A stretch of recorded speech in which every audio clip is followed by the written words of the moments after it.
Good morning, Mr. Kakai. Good morning, sir. Yes, Andrew Tanui is my name. Na karibu. Good morning, Mr. Kakai. Good morning. My name is Caroline Kituku, a member of the panel.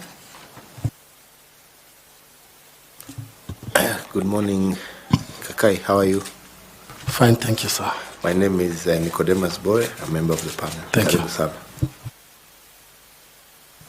Good morning. My name is Fatuma Ali Saman, a member of the panel.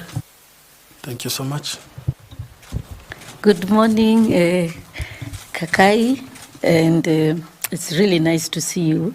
Welcome to this dialogue.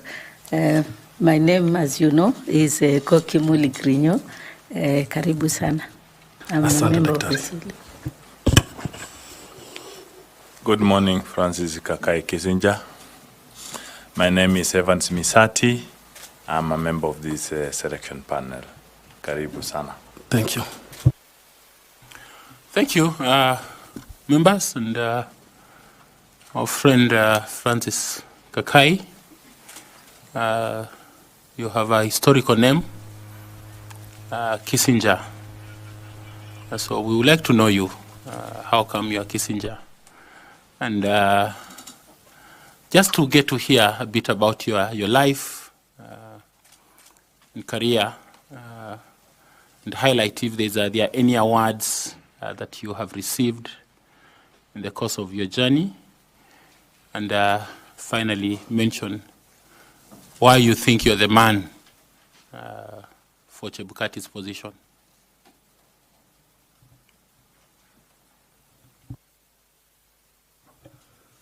Thank you, Speaker. Thank you, members of the panel.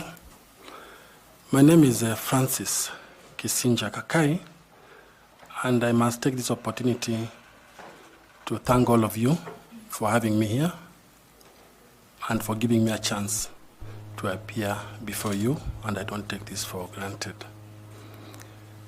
As I said, my name is Francis Kakai Kisinja. I'm a lawyer by profession. I hold a bachelor's degree in law from the University of Nairobi. I hold a postgraduate diploma in international trade law from the University of Turin in Italy. And finally, I hold a master's degree specializing in human rights, governance, and aspects of elections. In terms of award, I was awarded a scholarship by the International Labour Organization to go and study the postgraduate diploma in trade law from the University of Turin. Later on, sometimes in 2006, I was awarded another scholarship again to go and study human rights, governance, and aspects of elections at a master's level in the United States of America.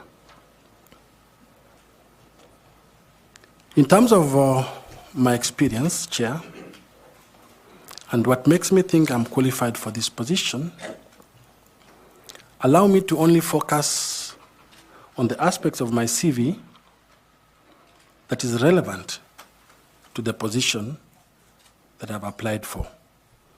But I must also mention that I've had an advantage or a privilege of being a lecturer, and I taught at the Catholic University of Eastern Africa, and I also taught at the Kenya School of Law. So let me focus now, Chair, on the relevant experience. I first got exposed to election in 1997. As a very young student then, I was just about to complete my university, and the late chairman of the ECK, the defunct ECK, the late Honorable Justice Zacchaeus Chesoni, gave me an opportunity to work in the 1997 general election. At that time, the ECK, the defunct now, was dealing with the issues of civic and voter education. But if you fast forward now, civic education is no longer a domain of the current IEBC. So Zacchaeus Chesoni then, may his soul rest in peace, thought I will be in charge of training of trainers, in the sense that I'll train so many clerical officers who will then be deployed outside to go and man the general election. After completing that task on election in 1997, so I was actively involved in 1997, after 6 months, the late Chesoni gave me another contract again to be in charge of our warehouse and supervising people in that warehouse where now the election materials, the ballot boxes and ballot papers, you remember those days we were using the black ones, were now being brought back to the headquarters for storage and for purposes of preparation of election petition. Those are what we call sensitive electoral materials. That was the end of my assignment with the Electoral Commission of Kenya. And sometimes in 2007, in 2006, I left Kenya to go and undergo my master's degree in the US. Came back in 2007. That was an election year as well. On 1st of December in 2007, I was recruited fresh from the US. I was recruited by ELOG. ELOG gave me an opportunity to be the chief executive officer. And at this point, I must disclose that Dr. Koki Muli, at the time, was the centerpiece behind ELOG when she was working with IED. So they gave me a job as a CEO, and ELOG was then coordinating elections, observation, and monitoring within Kenya. And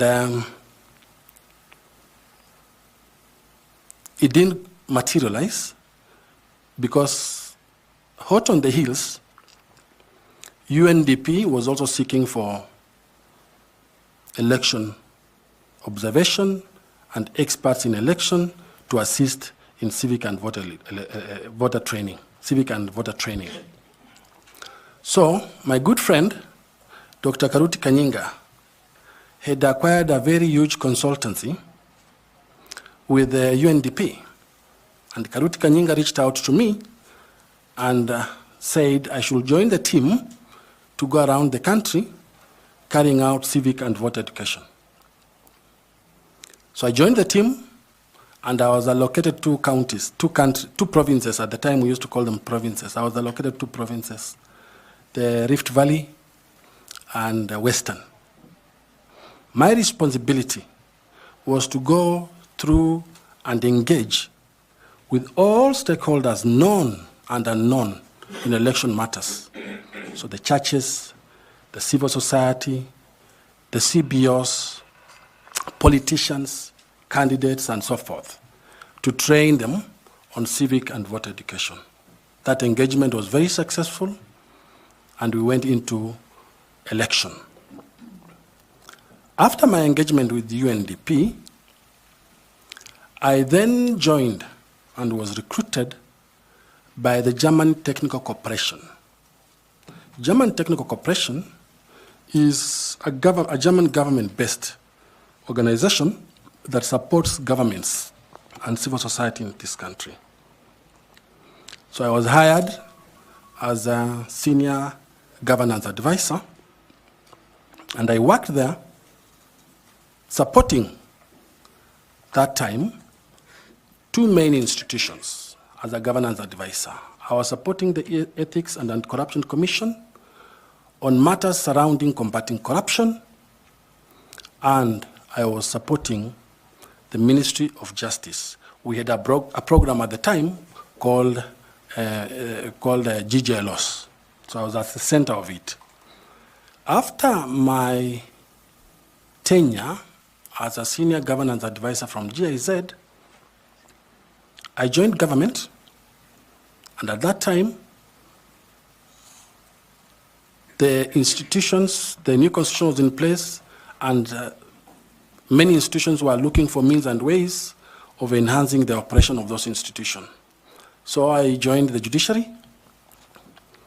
I joined the judiciary as a deputy chief registrar of that institution.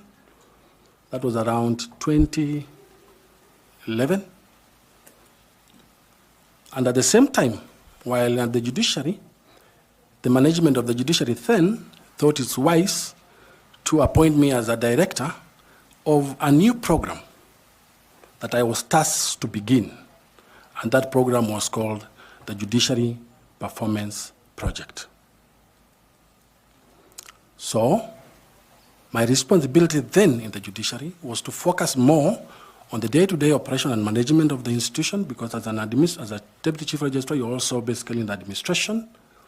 And I was tasked with fundraising for funds from the World Bank, and I designed at that time, with the help of other colleagues there, the JP project, and we were able to raise 120 million US dollars.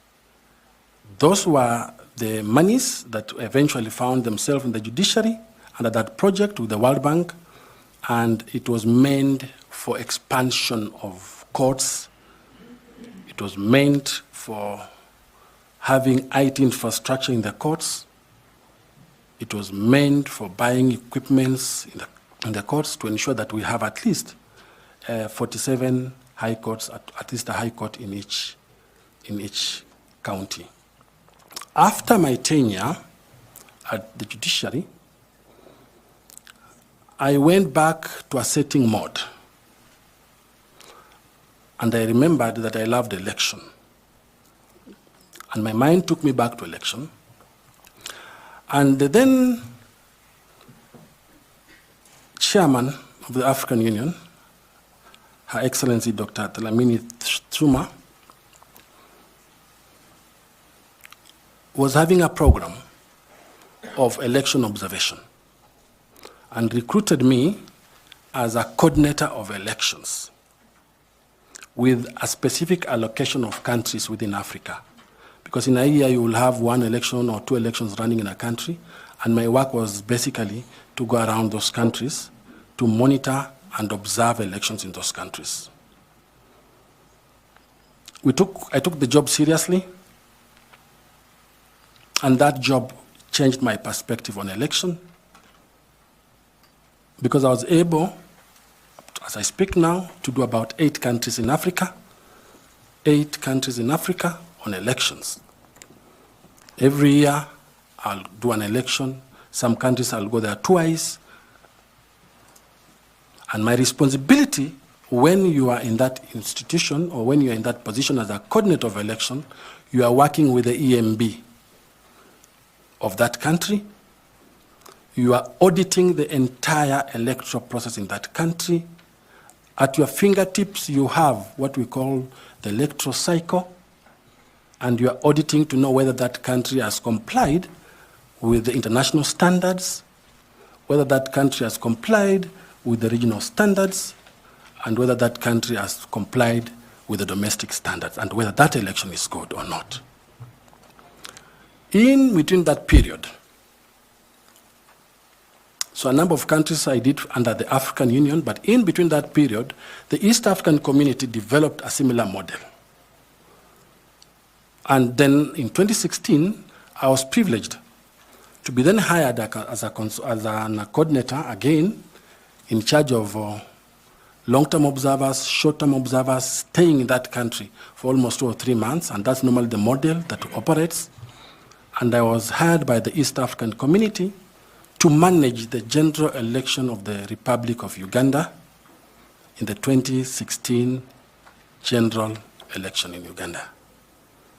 That's under the East African community, and I can see the flag of EAC there. In 2021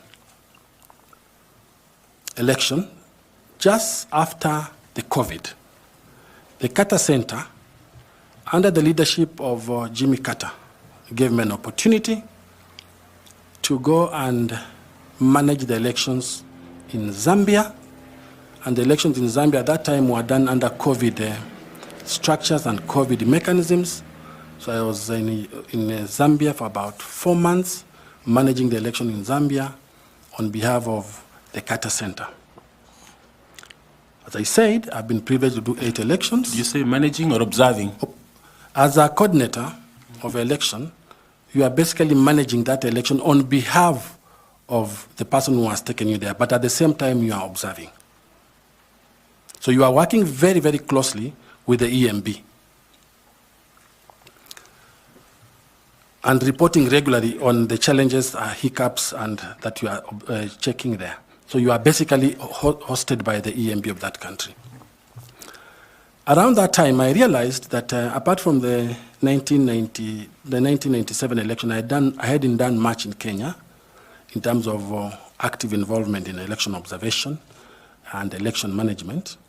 So the Standard Media Group came up with an election consultancy. And I was lucky to be on that team again, focusing mostly the 2017 elections, focusing mostly on the technology of election and the voter transmission of the election. That was my focus when I was working at the Standard Media Group. So on a consultancy basis, so I knew exactly where the challenges are. Chair,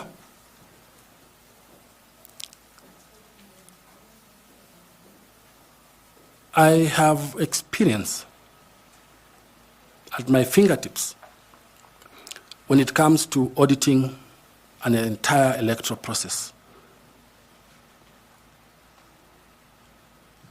I know what happens on voter registration.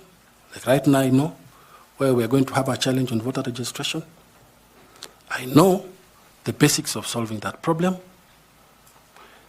I remember that our former head of state, who was my head of mission in the Zambia election, now is the president of Ghana.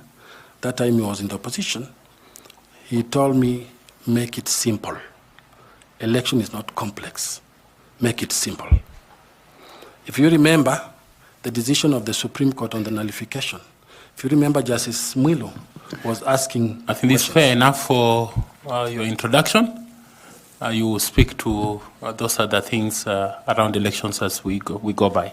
Most obliged. Yeah, allow me to ask the Vice Chair to also ask you a question. Thank you, Chairman.